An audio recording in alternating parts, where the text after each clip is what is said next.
Breaking news చూస్తున్నారు. భారత్ కు big shock ఇచ్చాడు Donald Trump.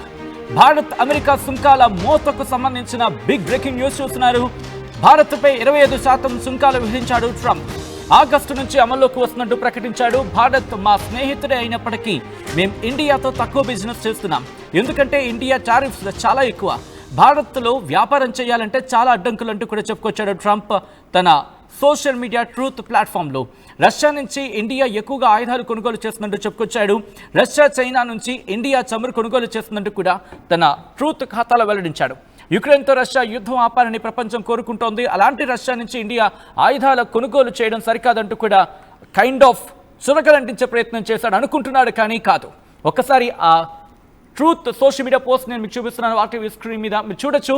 Remember, while India is our friend, we have over the years done relatively little business with them because the tariffs are so far too high, among the highest in the world, and they have the most strenuous and obnoxious non-monetary trade barriers of any country. Also, they have always bought a vast majority of their military equipment from Russia and are Russia's largest buyer of energy along with China. And at a time when everyone wants Russia to stop the killing in Ukraine, all things not good. India will therefore be paying a tariff of 25% plus a penalty for the above, starting on August 1st. అంటూ కూడా చెప్పుకొచ్చిన సందర్భంలో కంటిన్యూటీలో ఉంది. If possible కొంచెం పైకి వెళ్ళే ప్రయత్నం చేయగలమా? Okay. You for your attention to the matter MAGA. Thank you. Okay, sorry. Thank you for your attention to this matter MAGA. MAGA అంటే make America great again. So should I say make America great again or mama make America worst again? ఎందుకు నేను ఈ మాట అంటున్నానంటే, ఇటు dollar గురించి మాట్లాడేది నువ్వే, ప్రపంచాన్ని యుద్ధాన్ని ఆపేస్తుందని చెప్పి ప్రగల్భాలు పలికేది నువ్వే. ఇటు అదే పశ్చిమ దేశాన్ని నువ్వెందుకు ప్రశ్నించవు Trump? Why don't you question the Western countries who bought oil, who bought energy, so-called your energy? I'm just questioning you in your words.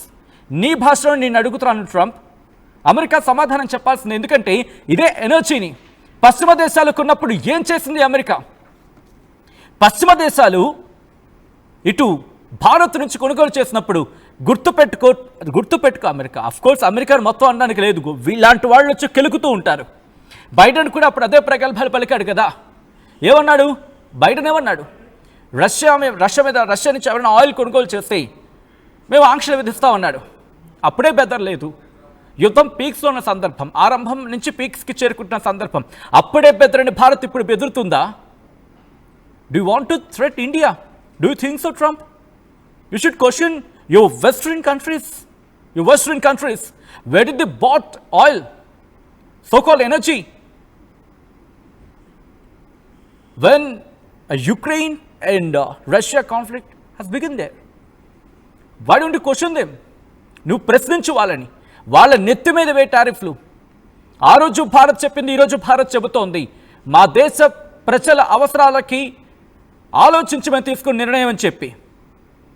నువ్వు చేసిందేంటి పాకిస్తాన్ విషయంలో? నీకు గుర్తురాదా? నీకు తెలియదా? మర్చిపోతావా? అంత మతి భ్రమించి ఉన్నావా? నువ్వు చేస్తే మంచి, యువతవాడు చేస్తే చెడు, అంతే కదా నీ భాషలో. ఒక్కసారి భారత్ నుంచి అమెరికా సంవత్సరానికి $10 బిలియన్ విలువైన వస్తువులను ఎగుమతి అవుతున్న సందర్భం. ఇప్పుడు 25% టారిఫ్ అంటే ఎగుమతుల్లో ఒక వంతు ఇప్పుడు భారం పడుతుంది. ఫర్ ఎగ్జాంపుల్ 2024 నుంచి 25 తీసుకుందాం. 2024 నుంచి 25లో $131.84 బిలియన్ వాణిజ్యం నమోదైంది. అంటే భారతదేశం అమెరికాకు $41.18 బిలియన్ వాణిజ్య లోటును కలిగి ఉన్న సందర్భం. అక్కడ భారతదేశం అమెరికాకు భారీగా ఎగుమతి చేస్తుంది. ఇది అందరూ ఒప్పుకునే అంశం. అఫ్కోర్స్ భారత్కి అమెరికాకి మధ్య ఇప్పుడు సత్సంబంధాలు ఉన్నాయి. ఈ ఎగుమతులపై 25% టారిఫ్ పడితే దాని ప్రభావం చాలా ఎక్కువ ఉంటుంది.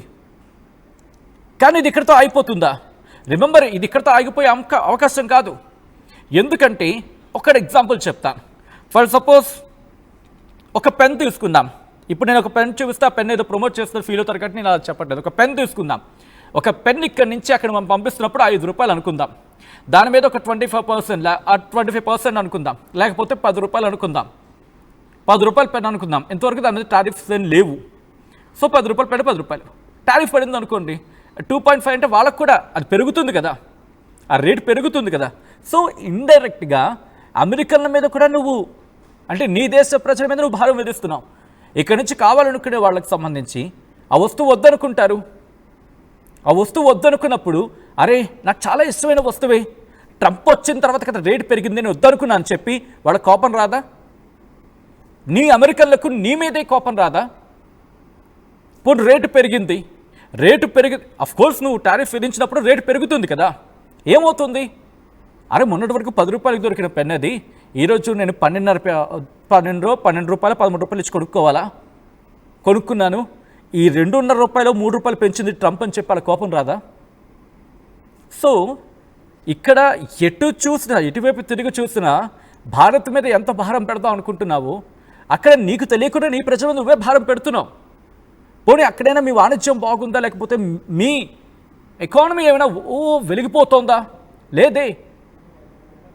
ఏదో గురువింద గింజ అంటారు కదా, దాని చందంగా ఉంది. ఇప్పుడు మీ సంగతి మీరు చూసుకోరు, ప్రపంచాల మీద మాత్రం టారిఫ్లు విధిస్తారు. నీకు చైనా కరెక్ట్ అబ్బా, చైనా కూడా కరెక్ట్ నీకు కొన్ని సందర్భాల్లో. వెయిట్ చేయి, ఇండియా పనితనం కూడా చూద్దు. కానీ చైనా నీకు కరెక్ట్. నువ్వు 100 అంటే పాట పడినట్టు 100 అంటే 110, 110 అంటే 125, 125 అంటే 140, 140 అంటే 175, అలా నీకు పెంచుకుంటూ వెళ్ళిపోయిన తర్వాత నువ్వే మళ్ళీ దిగుతావు కిందకి. యుద్ధాలు ఆపేస్తానంటావు, శాంతిదూతం అంటావు, ఏం మాట్లాడతావో తెలీదు, టారిఫ్లు పెంచేసుకుంటావు, వేసేస్తానంటావు, మళ్ళీ నీకెక్కడో మళ్ళీ సెట్ కాకపోతే ఉగ్రవాదులతో చేయగలిపేస్తావు ఏకంగా. స్ట్రేంజ్. భారత ప్రభుత్వం ఈ టారిఫ్లను తాత్కాలిక చర్యలుగా భావిస్తోంది. వాణిజ్య ఒప్పందం కుదిరే అవకాశం ఉందని చెప్పి ఆశాభావం వ్యక్తం చేస్తోంది. ఇరు దేశాల మధ్య చర్చలు కూడా కొనసాగుతున్నట్టుగా మనకు సమాచారం అందుతోంది. ఈ టారిఫ్లు అమల్లోకి వస్తే కనుక అది ఇరు దేశాల ఎకానమీ మీద అఫ్కోర్స్ మనకు కూడా ఉంటుంది, మన మీద కూడా తీవ్రమైన ప్రభావం చూపించే అవకాశం ఉంటుంది, మన ఎగుమతుల మీద ప్రభావం చూపించే అవకాశం ఉంటుంది. సో ఈ నేపథ్యంలోనే రెండు వైపులా కూడా చర్చలు జరుగుతున్నాయి. But somewhere America should think again. If you want to make America great again, you should think again. You should recall the things, or you should recall the decisions what you have taken. నువ్వు తీసుకున్న నిర్ణయాల మీద ఇంకొకసారి ఇప్పుడు సమీక్షించుకోవాలి. Trump బైడెన్ని ఆ రోజు విమర్శించడం కాదు, ఈరోజు నువ్వు చేస్తున్నట్టు కూడా ఆలోచించాలి. Of course make America great again, మీరు అనుకుంది కరెక్ట్, ఎవరు కొట్టిపారాయరు. నీ దేశాన్ని మళ్ళీ ఒక అత్యున్నతమైన స్థాయిలో ఉంచాలి అనుకుంటున్నావు, చూడు ఆ మాట చూడు, చాలా గొప్పది, ఎవరైనా రెస్పెక్ట్ చేస్తారు. అలా అని చెప్పి పక్క దేశాలతో ఇబ్బందికర వాతావరణం అంటే కనుక ఎవరు ఒప్పుకోరు. ఆలోచించే ప్రయత్నం చేసుకో. అండ్ ఈ అంశానికి సంబంధించి మీకే వినిపిస్తోంది, ఎందుకంటే దాదాపుగా $131 బిలియన్, $131 బిలియన్ అంటే ఎంత?